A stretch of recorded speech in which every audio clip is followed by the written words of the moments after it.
Good evening and welcome to this week's edition of the Cincinnati Herald's weekly high school basketball report. I'm Coach Big Hunter, joined here by my partner, the original LT, Coach Landis Timmons. We have coaches from all over the city. I know these guys are going to allow them to introduce themselves. I'm William Johnson, head coach of Schroeder High School. Ricardo Hill, head coach at Walton Hills High School.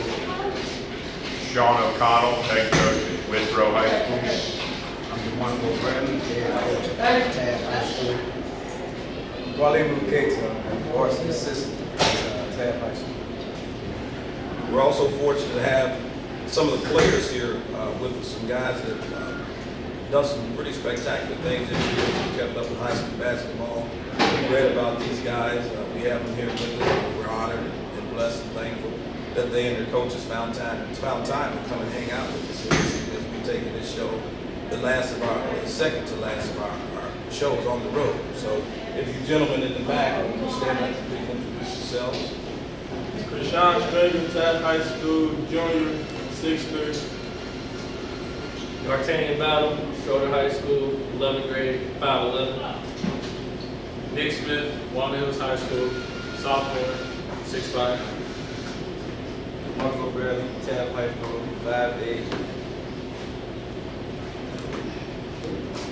This week's show is being recorded here at the Friars Club. I want to thank Mrs. Annie Timmons, wife of Coach Landis Timmons. And we're live on site here, and several of these young men in the background have actually played here at this site. This site's hosted the Cleveland Cavaliers, among other really spectacular things. So we're honored to be here at the site, the Friars Club. We encourage you to come on and check the facility out. There's all kinds of good stuff going on here. And before we begin, we want to give you a word or words of encouragement from the Word of God. In the book of Proverbs, chapter 3, verses 5 and 6, it says, "Trust in the Lord with all your heart and lean not into your own understanding. In all your ways acknowledge Him and He will direct your path." So all that we're going through as players, coaches, all the adversity, guys, and you guys I'm sure have years of stories to speak about those things. It's about trusting God's perfect timing and His plan for your life and submitting and surrendering to it, even when it doesn't make sense.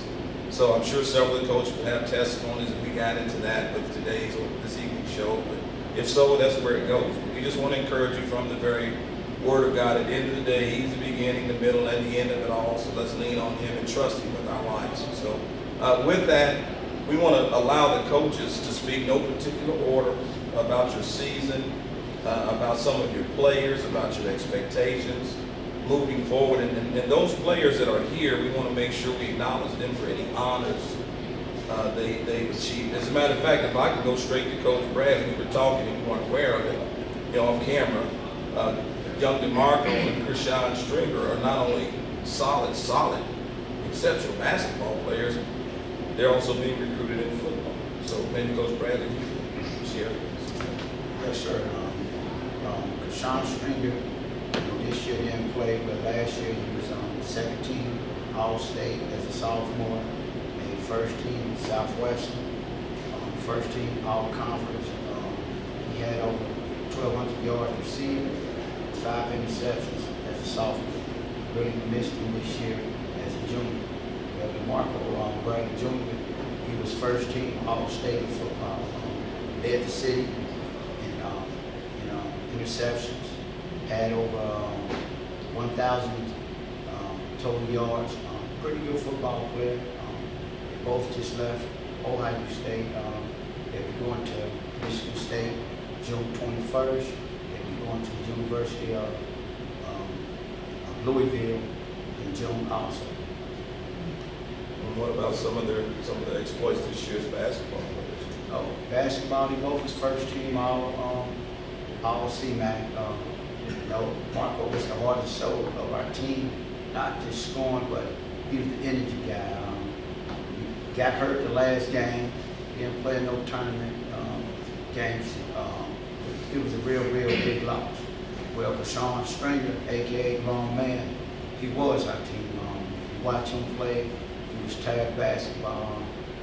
First 3 games this season without him, it was hard.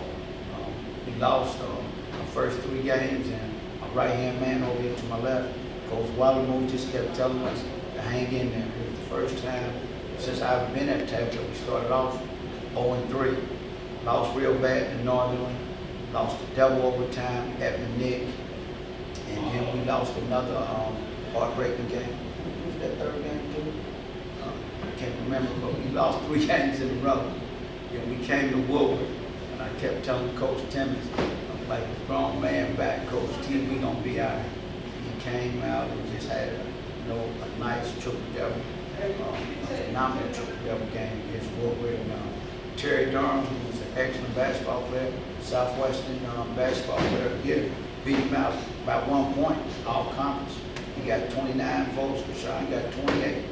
So it was very, very, very, very close water race. And I look forward to next year. I'm real excited because I have a lot of guys returning. And it was the first time since I've been at Taft that we did not make it to the region. Taft is known to making it to the region ever since Coach Mitch has been there. We done won 13 out of 17 districts. We done won 14 out of 15 sections. So this was the first year we didn't win a section. So my kids are very, very hungry for 2018-2019 season. These guys going into their senior year, they just can't wait to get out there and play. Thanks, Coach. Coach O'Connell, you want to share a little bit about your team? Yeah, over at Withrow this past year, the year prior to this, we had 8 seniors, and that's kind of part of when I got there 2 years ago, and things were kind of down. I know you just had a big senior group last year, so needless to say, we were a little worried and real inexperienced this year. We had 1 returning varsity player, point guard Tim Cottingham. We were fortunate, and I wish he could have been here with us tonight. We got 6'11" Abba the Wall came to our school. Abba had been with Coach Ricardo his freshman year. He moved out of state. He ended up at our school. It's been a blessing to have Abba, but needless to say, Abba had to miss a year because he wasn't in the state of Ohio last year, so we were really inexperienced. We were around 500 all year, and then we turned around in the month of February. We actually had an undefeated month, 8-0. And we finished up 16-9, and for the second year in a row, we got beat in the sectional championship game by Cincinnati. By Moeller. The team's been in the state champions this year, state runner-up last year. We're really excited. We got a chance. We got a big step. We got 2 goals. We got trying. Coach Ricardo did a fantastic job at Walnut. They've won our league both the past 2 years. We got try to get near, get to where they're at, and then try and get past the sectional. This will be the year we do have the most experience we've had this will be my 4th season coming up, and we're pretty excited. We'll have Abba the Wall, 6'10" post player from Nigeria. He'll be back as a senior. Have another really, really good senior to be. These guys know him. A lot of people in the greater area might not. His name, Mike Hill Jr. He's a 6'4" left-handed wing. He's a really good player. And we're also really looking forward to these 2 sophomores getting ready to be juniors. One named Ivan Mason, he's a 6'4" wing, and Niles Watley's a point guard. So, we think we could be good, but as anybody here to tell you, we got a lot of work to do. And here, starting in the next week or so, a lot of kids are doing AAU. Some of us are just finishing our month off we had to take, and we'll all be getting back at it, for all that. Coach, are there a number of schools looking in? Abba, absolutely. Abba's had some offers. It's kind of a neat thing. It's kind of a neat thing in this community. Coach Ricardo had him first, and then Coach Ricardo has some still connections helping Abba with recruiting. It's one of these things people don't know that we do for each other. And then Coach DeMarco is now his AAU coach with All Ohio Red. Right now, Abba's got some mid-major offers, Cleveland State and Miami of Ohio most recently. And he's one of these kids, he's a 6'11", skilled kid, but he is real thin. And he's right on the cusp of whether he's a mid-major or high-major player. And it'll be up to well, I'm sure it'd be funny. I'm sure the three of us, Coach Ricardo, Coach Marco, and I will talk probably late July. What should we advise Abba to do? What's the right fit? Did he get enough better to go high major, or is it better for him to stay mid major? He has Akron also. Akron, that's the thing. It's a real good thing to see the coaches and how they work together, things that we don't always know about it. It's not the venom and all the things that some people think, so we're very fortunate to have these guys here today and speak on it themselves. I did have one question, Coach, for you regarding Abba and the matchup. How did he, I didn't make the game, how did he match up with the Jackson Hayes? He didn't play all that well that night. We're not going to hide from it. He did not have a very good game that night. And I'm going to tell you guys something. Jackson Hayes, I'm not smart enough to know what an NBA guy is. He's a pro. Like I've never seen a kid that this would be my 7th, 8th year coming up to be a head coach, 15 or 16 to be an assistant. I mean, I did get to be kind of around dating with DeQuan Cook, and you knew he was. But Hayes got so much better every single week. It was unreal. Like, he played great against us. He made Abba as flustered as anybody I've ever seen. 2 weeks later, I go to the regionals at the Cintas. He was dominant. Even that much better against Wayne with the kid, Blue Smith, who's not a Division I basketball player, but going to Ohio State for wide receiver. He's dominant. Then in the state, they say he was great. I talked to Carl the other day, Carl Kramer. He went over to some European tour, MVP of the whole trip. So Abba did struggle against him, but you know, sometimes I don't know if it's a bad thing. I'm sure like Krishan and DeMarco could talk about, all four of the boys could talk about. Sometimes losing a game maybe you shouldn't have lost at the end of your junior year might be an okay thing, because then all off season on these dog days and you don't feel like it, hey boys, remember how that felt, you know? It's interesting with Jackson, and word has it that Calipari was interested in him pretty significantly, but some of the recruiting base was giving him a hard time as if he were only a three or so star recruit. And Calipari reported to have said that this guy would be a lottery pick. So we'll see. Coach Johnson, if you'll share some things about your team, please. Well, yeah, this was my second year as varsity coach in Schroeder, and it was a tough year. But as it was tough, my team really grew. As a team, continued to fight. We played a lot of teams tough. We just couldn't, pull it out at the end. But we played the conference champions, Tad Senators tough both games. Coaching experience kind of separated us at the second game, but it was just a good, tough CMAC basketball game. Hughes, we had Hughes up our first time playing Hughes, just couldn't close it out at the end. But my team played extremely hard throughout the whole season. Came in with some turmoil, but the boys banded together and continued to fight each and every game, no matter who was out there, no matter who was injured. Guys stepped up. Like D'Artagnan battle back there. Guys stepped in the roles that they never played before and played extremely well. So, just like the rest of the coaches, we're excited to get back and get prepared for next year. When we look to, continue to grow, continue to build, and really think this is the year for me to start honestly laying down the foundation of a solid program that we could continue to sustain as long as I'm there. Want to jump in real quick. I had an opportunity to see Coach Johnson's team when they played Macon, and what I did see was what you talked about. Kids with so much intensity, and this young man back here, Mr. Bauer, he came in because you guys were down 19 at one time during that game. You guys were down, and when this young man came into the game, you talking about somebody being a game changer. He got in there getting on the floor for loose balls, had 2 block shots, and had a stick back and a jumper. I mean, he was just, he set the tone for you. But I was going to say this, when Coach Hunter and myself, we were looking at the rankings in the top 10, right? You guys had a losing record, but you were still in the top 10. We had an extremely tough schedule. Our schedule was extremely tough. We had a brutal schedule. That was out of conference. And then the CMAC is brutal no matter what the records are. You know, these are inner city kids, and you know, playing this because they don't want to lose. They don't bring out the best of each other. No matter what the record is, no matter who it is. You know, we want to get to the top. We want to be CMAC champions. It's a war each and every game. You seen for the sectional championship, we had Hughes playing 8, and then you guys tied playing Wood. That was unheard of. So my hat goes off to the coaches, you guys. I was sitting in the stand watching. Yeah. Happy for all four. I was a yeah. little jealous, but I was happy for all four. It was a good highlight for our city.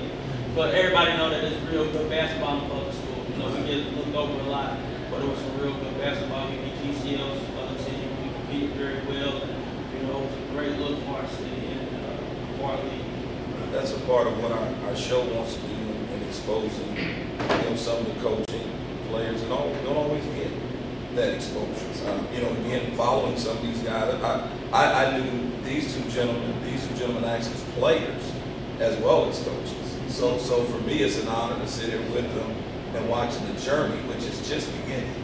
And such a pleasure, Coach O'Connell, to meet you. My history of knowing these guys is not just as coaches, but back when they laced them up and played. So to segue right into Coach Hill and what he does, fantastic job. I mean, one of the hardest work, most intense guys, but the knowledge of the game. And if you don't understand, just go back and trace his playing days at Cape as a standout point guard. So you follow these guys. These teams are going to be teams to be reckoned with because the leadership over them is the right kind of leadership. So we say again, guys, thanks for hanging out with us at our weekly basketball show. We can encourage our student body to watch it so we can get more hits, and maybe we come to schools and do live broadcast, that kind of thing. But we want to support what you guys do, and we don't want this to be the last of the shows where we gather, you know, as a group. So Coach Hill, if you could share some things with us about your team and the year. Okay, thanks. And before I get started, I want to thank you too also. These two guys have been legends in Cincinnati basketball. I've been on for a long time. Always looked up to them, always been good people to me. And so thanks for having me. It's an honor. Our season, we finished 18-6. We always try to play a real tough schedule out of conference. We won our conference for the 4th time in our 6 years there. The other 2 years, we came in 2nd place, missed the championship by 1 game. We had a couple of guys, Cameron Gibson, who's one of the better players in the state, and Zubi Nwankwo, a 7-footer, and Hunter Davidson, that was another senior that was like a glue guy for us. We'll be missing those guys. Those guys are all conference this year. Cameron Gibson was player of the year in our conference. Cameron and Zubi will both be playing college basketball somewhere. And then we brought with us tonight the big young gun. I like to look at him as a young Charles Barkley, about the same size. But Nick can shoot a little bit outside also. We're trying to transform his game into a more of a face-up player. So that's going to be interesting to see. He still has 2 years. He was first team all conference. And just to see how he came from a few years ago, just the change of his body. He lost a lot of baby fat that he had. And he works out. He's dunking in 2 hands. So just to see his transformation, I'm just excited to have him 2 more years. I think he's going to be dominant. I mean, this year he was practically a double-double machine. He was actually our most outstanding player. We just had our awards banquet the other night, so he won most outstanding player. So we have him coming back next year. And then have my son, Brian Hill. He's a point guard. He'll be back next year. And then another kid that will step up and that played a lot of minutes as a sophomore, Michael Grant, 6'4" kid that's able to do everything. Then we have some young guys that are coming up through the system, so we should be pretty competitive again. This year was a fun year. We took the guys for the first time to Florida, and we rented a house down there, stayed in a house that that slept like 25 people. It was crazy. We had a lot of fun. The kids really bonded down there. We beat the state champs from Florida. We beat the state champs from Ohio, Jackson. We beat Boulder last year. Yeah, and then we lost in overtime on the last second shot. So we had a great time down there. And I think when we went down there, when we came back, we were a different team, where we were just so much closer. We trusted each other a lot more, and I think that helped us out going into the final stretch of our season to win our conference again. I have want some input from the young men behind me.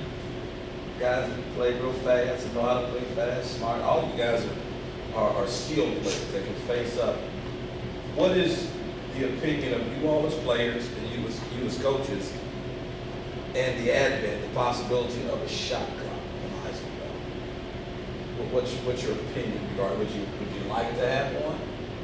Play one in AAU. No, in regulation. I would love to have OHSAA rules.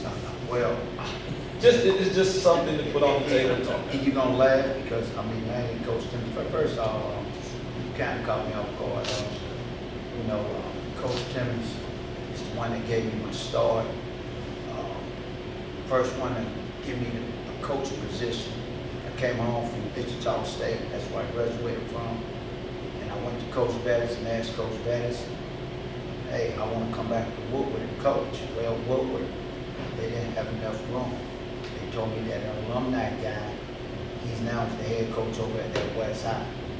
And he showed me Coach Timmons over at Open Gym, and Coach Timmons, hey, told me to look his name up in the phone book. Looked his name up, gave him a call, and me and Coach Timmons been close ever since. But back to your question, Coach, Ohio is always going to stay in the Flintstone.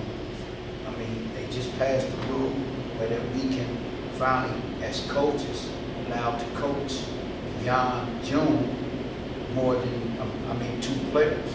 You go to these tournaments, like Coach McCarthy said down in Florida, I know that they had a shot clock. When we go up to Binghamton, New York, shot clock. Down to the Chick-fil-A, down to South Carolina, shot clock. And, I'm not trying to hit no buzz, but the GCL basically runs in the league. They don't want no shot clock. Us, we don't care a shot clock because our motto, we play fast going down here. A shot clock will not affect the C-19 teams. And guys, this is one of those real shows. Yeah. We're going to talk and keep it real about relevant stuff, right?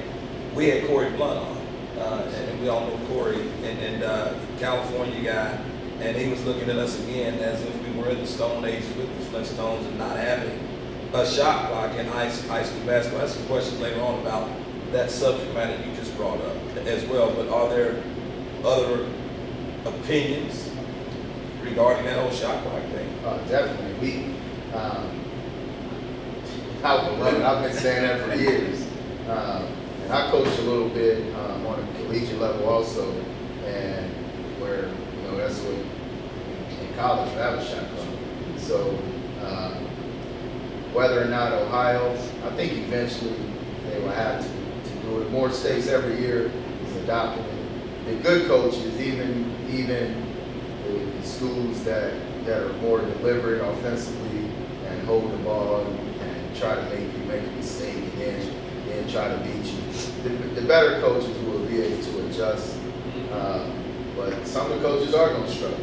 That's how it is. But what I find, speaking to the college coaches, is they hate watching those teams play because they can't really determine whether or not this kid can create his own shot within a certain amount of time. And that's one of the reasons why the college coaches don't come as often as they used to back in the day, where they was at all the high school games.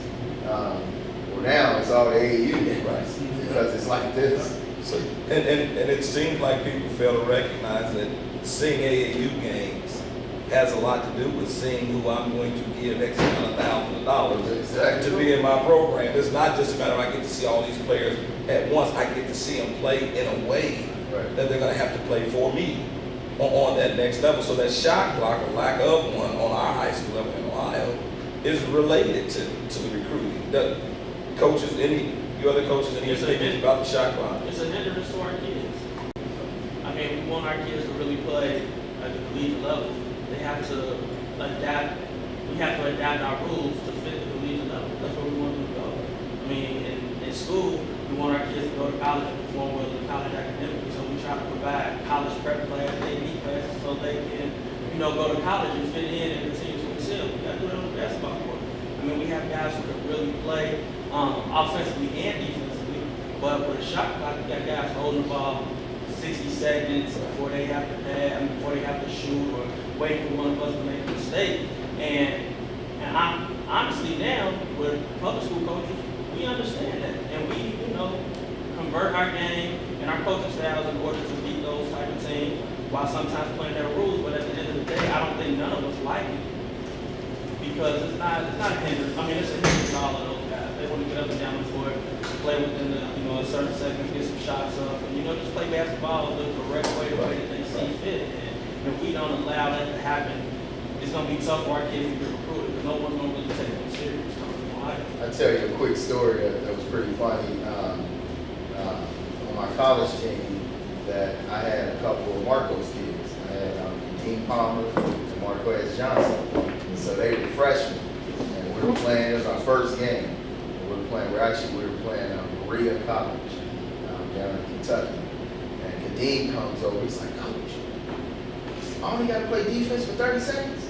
I was like, "Yeah." He's like, "Oh, I'm ready to lock him up." He said, "I'm used to playing for like all games." It's like, it's 30 seconds, bro. That's a great story. Yeah, I think like what you all were saying earlier, it's the preparation to get you ready for college, to play college basketball. Like Coach Johnson made a point about preparation academically. I want to talk about this too. I know Coach Bradley didn't mention it. What's your GPA, Mr. Bradley Jr.? I can't hear you. 3.5. Okay. And the thing that I talked about last year with Coach Bradley's team, out of 15 players, he had 12 of them on the honor roll. And what did you have this year when we talked? This year? Yes. I had you had 14 guys, it was 13 for 14. You had one guy on the varsity team did not make the honor roll. And you know what? I made point of that because in our school board meetings or whatever, we do kudos, right? And so that was one of my kudos about how you guys had 13 out of 14. I think during that time, it was like 13, 14, what you told me. You made the honor roll. And to me, that's the big picture, because just think about it. Like we got an old saying, once the ball stop bouncing, what's the plan B? What are you going to turn it to? So, and that's one thing I looked at Coach Brad, and I know all you coaches do the same thing, but I just love how you guys help prepare you guys for the next level and for life. But I watch how you guys, prepare you guys for the real world. That's a statement I definitely want to make. We're back here with our Cincinnati Herald Weekly High School Basketball Report. We're joined by Woodward head coach Jarrell Redden. If you can just introduce yourself, Coach. Jarrell Redden, Cincinnati Woodward High School. We're going into my second year, just finished my first year. We won the district championship this year, first time since 2005. And just eager and hungry going against college for these guys. And this show gives us a chance to get behind the scenes with some stuff. Like Coach Landis is huge on discipline and life coaching. All these guys are life coaches. Yeah, we're on the court, we're all adversaries, man. But we're all allies. We go at each other, but we're gentlemen and civil and everything else. Sometimes you wouldn't know it if you just saw the coaching part. But behind the scenes, we got husbands and fathers and men that truly care about these young folks. So we were talking, Coach Jarrell, right before you came in about a shot clock and whether you thought that was important on a high school level. And Coach Bradley talked about who controls it, the GCL, and that not being something they want, sometimes for obvious reasons. Something like this year, they had a team that could have scored 70 or 80 almost against anybody, but do have the luxury of being used to playing 8, 9, 10, 12 passes in possession. And it doesn't, the consensus is it doesn't prepare the kids for what the college recruits are looking for to be able to assess. Do you have an opinion on the shot clock? I mean, like, they ask me, yes, without thinking, mainly because, like, for example, point guard. Right now, you talk to break the 5-second count in high school. But when you're in college, the ball always comes back to the point guard and hit the shot clock. So if you don't break the count, you go get a shot. So if there's not a shot clock, then how can they learn how to know when to create those shots? The only way they can do it is AAU basketball or D-highs up. Those are the ones that use the shot clock. So that's why the coaches go to the AAU games, because it's more designed for their game, which is shot clock, you can't hold the ball, you gotta move. So I would pray to God. Coach O'Connell, did you have an opinion on the shot clock? I look at like kind of piggybacking, like all 4 guys hit like a different thing that I think is interesting about it. We've played both ways. Like I've played fast and slow. This year we were a little slower based on personnel and based on who we were playing. But what I think that people don't think about, we would have actual better team basketball with a shot clock because you'd see more fluid ball movement if guys didn't have unlimited time to put on. We've all been in games where there's some kid, you'll be scouting him, you're playing, that guy's a heck of a player, but what is he putting on that dribbling exhibition for up top? Right. The shot clock, I would hope, if as coaches, I think Ricardo touched on it, you have to adjust as a coach if you can already. The ball movement would be quicker. People would be out and up moving that ball quicker. I think it'd be great because then we'd be teaching the guys how to play. I actually think you have to play better as a group. I don't really know what the holdup is, other than the fact that, and I don't mean to preach on anything, but the only holdup we got to challenge people in our schools and in our community to help us with work. I think some of the issue we got with it is who is a competent adult at every single school that would be there and be reliable to run it for every single game. I know in the city, sometimes we all face a struggle of, that's why we all leave practice with 4 kids in our car every night to make sure you get them home. You know what I'm saying? We need good people in our community to help get that passed, because it would be a little expensive and you would have to have a volunteer trained on that thing and be good at it. Because I think, you can see issues with, well, we don't have anybody to do it tonight. But no, I think it's a great idea. You know what? Once, and I seen Coach Bradley shaking his head like, no. A lot of times you get people that's committed to your program, and they would be there. And matter of fact, they'd be like kind of mad if you get somebody else. Yeah, I hear. We got some guys like that for certain. I don't think that shot clock. I think that's the best thing that would ever happen to basketball in the state of Ohio. And then you can really see when the college coach come out there who can play, and also can coach too. How many fans are up there cringing at the style of play right now that would volunteer, said, I'll keep it, if we're going to go to the shot clock, I'd be glad to keep it, because they don't want to see that other brand of basketball. Yeah, the game before you, right? How many times he does off? I mean, when I did, I was locked in simply because I couldn't believe what was going on, and I was trying to figure out what both of their strategy. You know what I mean? Like, why not attack? Or why you hold? So it's like, I think with there you go. I think with OSHA, they're saying that it's not up to them. They follow the National Federation of High School rules. So if I don't know if the people that's running the government body, whether it's the state of Ohio or the national, whatever, if they really care about whether or not the kids are going to go to college and play basketball. Because you really only have 3% of high school players that are going to play college basketball.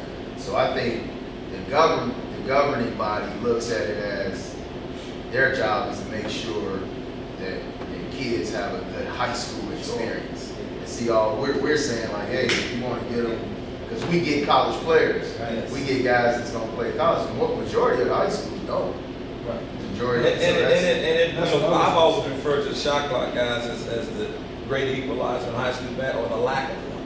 Right. The great equalizer, because I can take a lesser talented team and go out there and milk that clock and make myself competitive in the game. But again, you're going to lose a fan base, like when we were talking on one of our earlier shows, when it was a matter of going to see you guys versus you guys. I think that day we were talking about them playing and somebody else was pretty good. It might have been Moeller and someone else. Good game, but our obvious choice was to go see where we're in Tab, because we're also going to see guys playing basketball. Now, it gets to be insulting when you suggest that we're not playing smart because we don't hold the ball and pass it 25, 30 times, 12 times. But it has nothing to do with it. Now, I get the fact that you coach based on time, score, situation, but my concern is, are we helping promote the young players? Or are we hindering the young players by not having a shot clock? Now, I want to say this, guys. You guys are major players. Every single one of you is a major player. Could this be the beginning of at least a discussion being put on the table about a shot clock? You know, it has to start somewhere. So is this? Yeah. Well, when we share, I'll speak first. yeah, but when we share this show and who you guys are, and you guys have some really nice accomplishments. All you guys have sent players to school. You got major college recruiting players. Now there'll be others coming in your program, and you're doing it the right way. You are major players. You have a voice, so maybe this is the beginning of that. I think it's long overdue. It's long overdue, guys. So that input is great from you guys. Krishan and D'Artagnan, Nick, DeMarco, your opinion, either one of you, any opinions on the shot clock, what you prefer? I think the shot clock we see more skill out of the players, because when we be on defense for like 2 or 3 minutes, and we be getting tired, and just be going about, and we play against like C-Mac, we play against each other, like it's a fast-paced game, and it's like, it's just going back and forth, you know, Coach Ricardo made a wonderful observation in his comment in that it allows certain programs to have glorious ends to their high school careers. You know, you see, if you go to the state tournament and you see who's advancing and you follow scores, you know, and then some of the teams with the systems that they have, it does allow the lesser talented teams, but we can have some teams that are really talented. I mean, that old saying, the best talent doesn't always win, the best team does. You can go out there with a lesser talented team and win, but this shot clock is going to force the action where the talent is probably going to stand out a little more. And I personally think that's the concern, you know, with having a shot clock. Like, for example, at the buzzer shot clock. That's Right. exciting for the crowd. Like Momentum. It's always going to be exciting with the shot clock. Something got to happen. In every possession. I mean, when that thing's going up from 30 or 35 or whatever it is, it's almost like what we grew up doing, all of us. 5, 4, 3, 2, 1. Every one of us, whether it's in the garbage can in the room, on with dating ourselves, goes to tire, or but whatever it is. Nick, Okay, go ahead. opinion on the shot clock. I think it'll be more beneficial for like players who want to go from high school to college and play or beyond. And also, it gets really boring playing defense for 2 or 3 minutes, like you were saying, and just passing it right on. It's not fun. Guys, as players, does it sometimes feel like, okay, I'm just gonna let you get a shot so we can get on with the game? When you're playing defense for 2 or 3 minutes, does it feel like that sometimes? Hear this. Right. That's even coming from a good defensive player. D'Artagnan, what's your opinion on we're telling about you giving us sometimes? What's your opinion, D'Artagnan, on the shot clock? I think we need one, like you play hard defense, and you sit there, you play 2 minutes hard. You on offense, you can't shoot the ball. Tired, legs gone. It's hard, but yeah, I think we need one. Like, it'll actually help out basketball, high school basketball in the city of Ohio. Krishan? I think the shot clock will help because it makes the game faster. But the defense better. Yeah. And when we get into the whole thinking thing, don't you have to think to play that fast the whole game? Yes.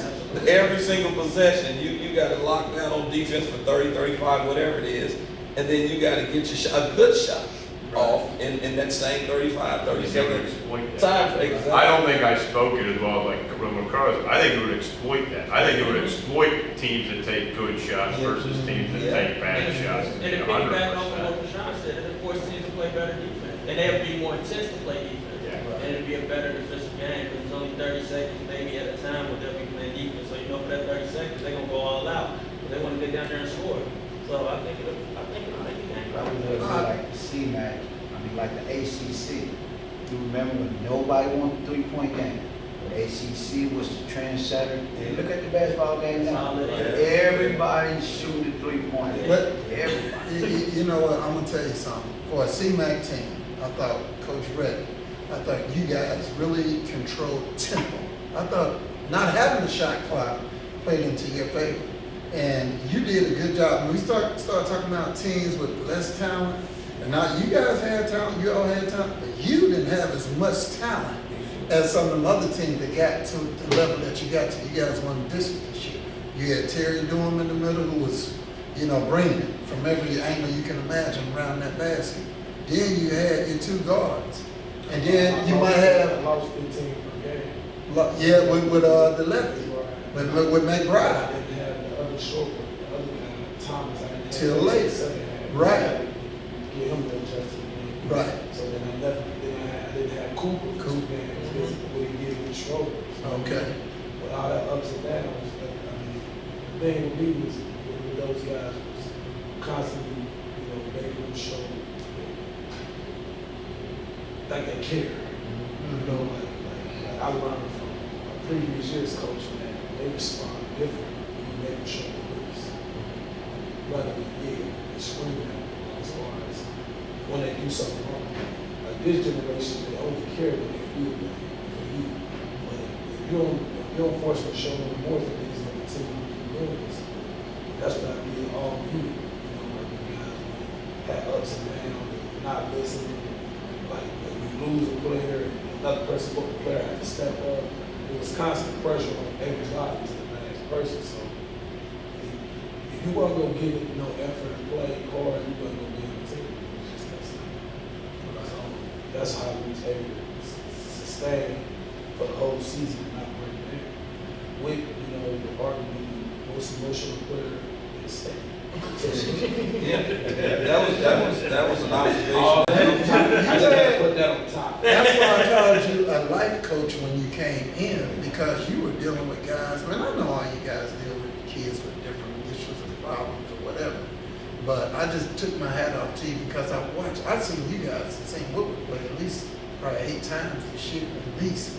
And you did a good job of keeping your poise during some games that I thought that you could have lost your poise and even lost the game too. But As far as keeping that poise, it's just because I saw it coming. I saw it all week. I saw that salute. I saw it not being in class. So it's not surprising that man go this supposed to do in the game. So ain't no sense of getting upset. It's just. because you see what it is. So I accept them for who they were and just trying to help as they move on. The guys that listen, they're going to prosper. The guys that don't listen, they're going to prosper right there. They might prosper later. So that's something you said. I used to tell kids all the time, I say, you know what, you are gonna appreciate me more when you become an adult. When you got, when you're out on your own. Like you guys, y'all gonna be going to college, in another year. Hey, Daddy Marco ain't gonna come and knock on that door. He's preparing you right now, so you knock on your own door. You be your own alarm clock and your own preparation. That goes for you too, brother Steve. But I just happen to be looking at Because my dad used to say, the older we get, the smarter they be. when they get to that point of living life the way we were living it when we were imparting that wisdom or knowledge, and they see it with their own eyes. Right. Now I know what coach, dad, mom, whatever was talking about. Yeah. Back to that shot clock thing, it's to your advantage to play according to the rules that we're governed by. So if your talent is less and you have to milk it a little bit, I thought you did a tremendous job against Dunbar, because you control the tempo and made the players play at a pace and do some things that they just weren't comfortable doing, and you prevailed with that. So yes, we play according to what the rules are. If it benefits us to milk it a little bit, then so be it. So and doesn't that speak to these guys' ability to coach the game? And that's a whole different level. We're talking about a shot clock. We're also sitting here talking about a coach who slowed it down and prevailed against a perennial power, type of thing. Just on confidence alone, Dunbar comes and expecting to win that game, but it didn't happen. They beat me by 15. Sure. And I didn't really get over the hump the whole game. So,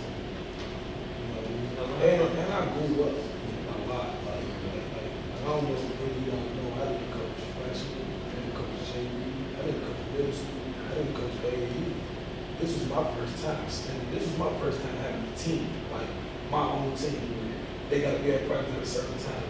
I got to find a team meeting. So as the season went on, then on top of that, standing on that sideline, like I had so much more respect for everybody else because it's different standing on that sideline than being an assistant coach. I mean, I had the luxury to coach over Herald, play for Andre Tate, play for Terry Nelson, play for Lance Timmons. So I played for Marco Brad. So I got all that instilled in me. It was just it coming out. And as the season went on, I got better standing over and making adjustments. You know what, Terry, he's improved a lot. Not just his basketball skills, but even emotionally. I mean, just over the years. So we got to get that kid his trust too, because and I told a college coach because one told me that he was at the game and he saw something that happened or whatever. I couldn't believe it. I'm like, dude, you can get it, you better get it. Right. From where he came from to where he is now emotionally, what you saw wasn't anything, and it's only gonna get better. And Coach, doesn't it change when you? And some of us have played, college basketball. When you take a player and put him with other really good players, some of the things that you're fussing and upset about, it changes. When I kick it out to my guy in the corner, it makes that shot. Do any of you guys know who Terry played AAU? Yeah. Which team? Which team he played AAU? Ohio. Union. I know a highlight team like outside of this national Ohio Union. Now if you go out to it, that's when I know how to approach Terry. Terry's attitude comes when he plays with basketball. Like for example, if you keep throwing it to the post and you double, he'll kick it out. But if you're not making shots, he's not going to keep kicking it out. It becomes that black hole in there. But he's not a black hole. No. If he has a shooter in the corner, a point guard that's going to catch it and re-enter on the post, and he can kick it to that point guard and kick it to that shooter. And you'll see it like for example, exactly. So like you said, you better take it. Right.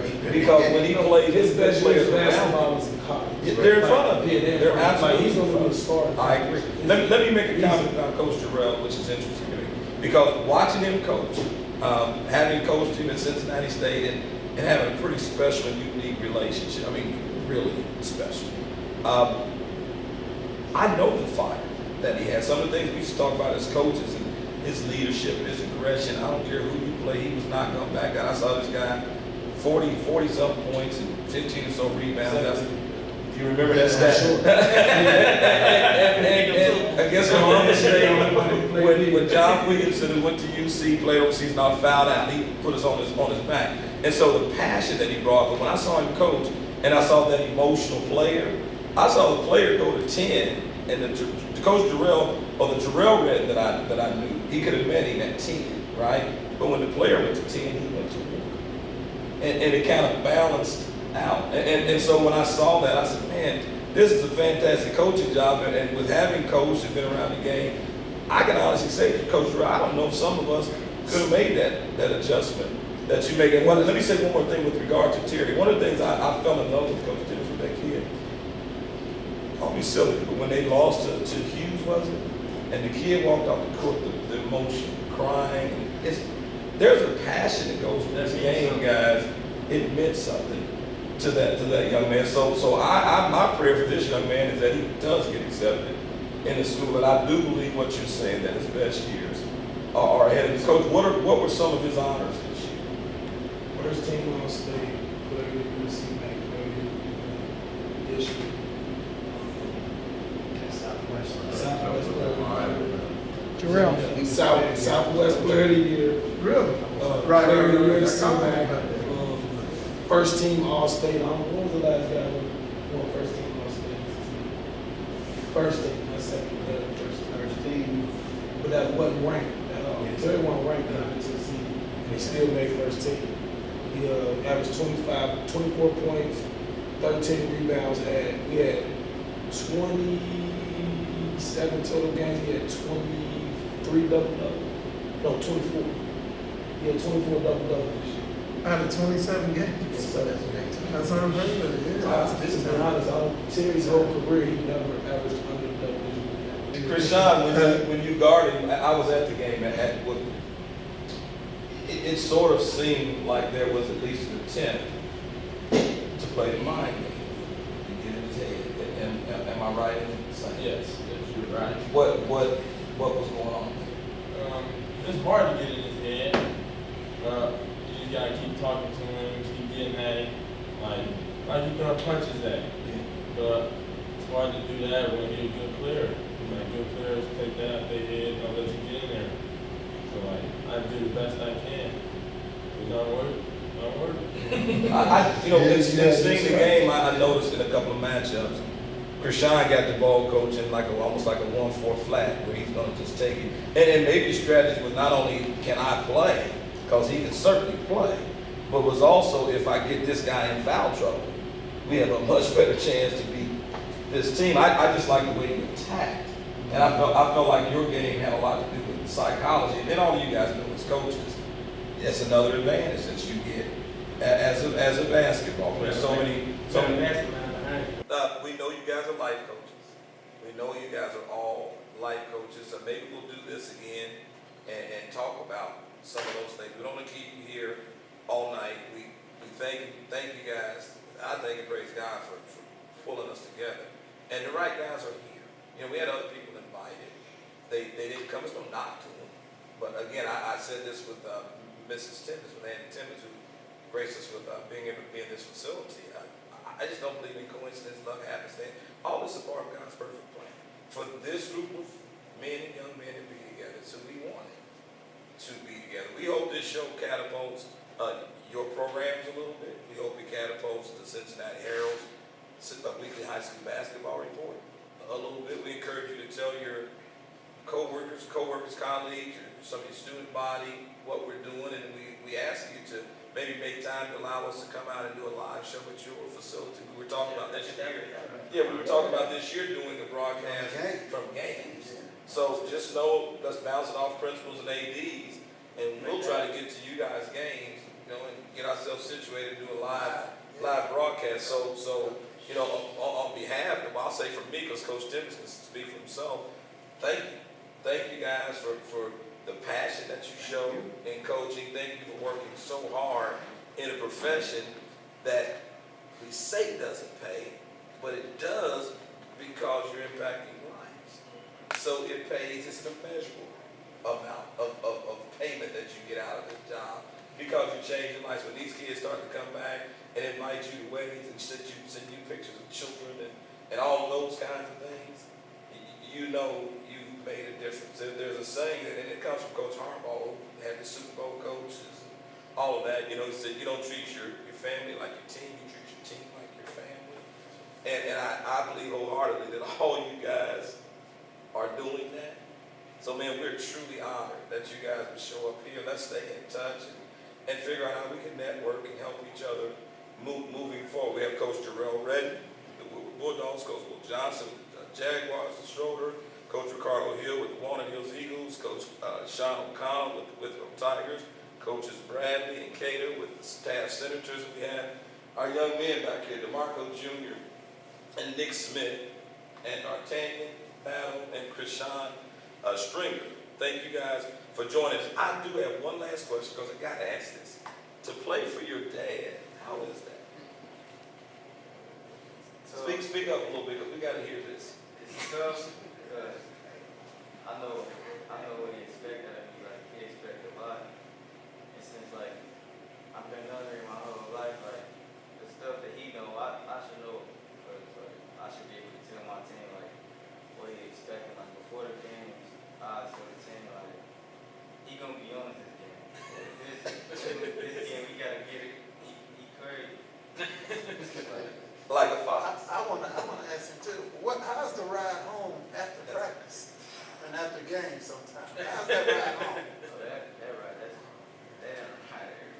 Huh? Do y'all listen to music? Or do you talk about the game? Listen, both. Listening to music. So Cody, your dad kind of loosened up a little bit once he leave the court? Yeah, He leave it there. That's, I kind of thought that too. Coach Bradley, what is it like to coach your son? I love the coaching, man. Yeah. I mean, he's everything that I dream of right now. I mean, I'm gonna miss him. I'm gonna really miss him when he's gone. Ricardo really had a lot to do with him. I mean, Coach Timmons, two guys out there. Cause Ricardo and my wife just got in college, and the first time up at West High when Marco had the ball, basketball, and he was only 4 years old. And I asked Coach Timmons about the Friars, and the first thing Coach Timmons said, "Is he potty trained?" I'm like, yeah. She was like, "Well, bring him up there." Well, the first time Coach Timmons took me to the Friars, he would not let my leg go. He would not let my leg go. So I went up to Coach Timmons, we had practice, and Gerald would come run over and say, "Man, how did Marco practice?" I said, "Gerald, you want to let my leg go?" Coach Timmons said, "Take him back up there tomorrow and see." Ever since then, I remember that too. ever since then, the boy done had a ball in his hand, and shoot, he ain't on my leg no more. And Coach, it's the best seat in the house. We take it for granted. And the eligibility, just like everybody else, expires pretty quickly. And then you run into injuries and you miss playing time. But what I would encourage you to do, I had an assistant coach who coached his son, very emotional and helpful and everything else.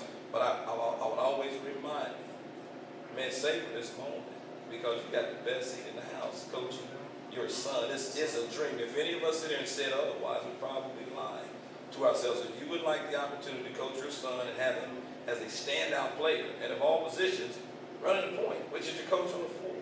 So I would say, first of all, I say great job, man, in handling that pressure. Shout out to your mom because behind every great man there's an absolute great woman. Been knowing the family for a long time, so shout out to Erica. But savor the moment, Coach. Appreciate it every second of the journey because this stuff doesn't happen all the time, and you happen to be two of the best at what you do as a coach and as a player. So we're truly blessed. Coach, I want to say this. I watched Coach Hill when they were playing against Withrow, over at Withrow.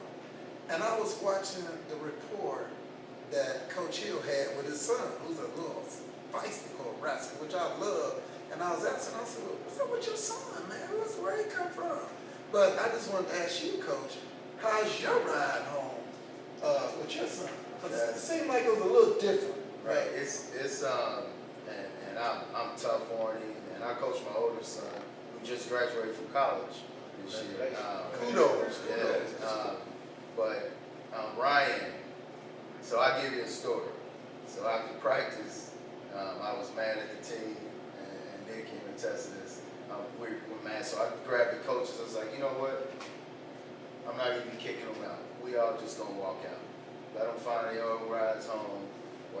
And so we grabbed our stuff, and they were all on the line looking at us, and we walked out. And I'm like, no, get your coaches, let's go, coaches. So we all left.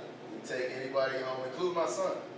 And so I'm about 15 minutes on the way home, and I get a call from his mom. Why is Ryan talking about he's going to catch an Uber home? I'm like, because he can't ride with me. But I ended up going back to get him. But it's a pleasure to coach your son, man. And after my oldest son, when he was a senior, and we went upstate, after that season, he came up to me and he was like, we were on the court. He was like, "Thanks, Dad. This was the best year of my life." And I never forget that moment. And that's where the emotion pours out. Doesn't it? So we guys, we're gonna cut it off. Coach Timmons, did you have anything else? Hey, I appreciate you guys coming out. Appreciate you young guys coming out. I know you guys got school tomorrow, and just taking that out of your schedule. I know, like you say, you guys got to get up tomorrow. I'm retired, so so I'll take my hat off to you guys again for coming over, and thanks for the love. On behalf of Coach Timmons, on behalf of Coach Lacey, who's behind the camera, on behalf of our other partner, Coach White, Walter White, who in there, I'm Vic Hunter. I want to say thank you to all of the coaches coaches. Let's stay connected. We want to wish you well moving forward. We pray for good health. There you go. For you guys. That's a big one, right? We pray for good health, and when we say thank you, once again, remember that proverb, trust the Lord with all your heart. Lean not to your own understanding, in all your ways acknowledge him, and he will direct your path. We're signing off with our weekly Cincinnati Herald High School basketball report. And again, we say thank you. The screen, there will be some things scrolling on the screen, our addresses, email addresses, and those types of things. We hope you reply. Give us your input and suggestions and all of that so we can move forward and make this show so much better. Again, we thank you for tuning in. We'll see you next week.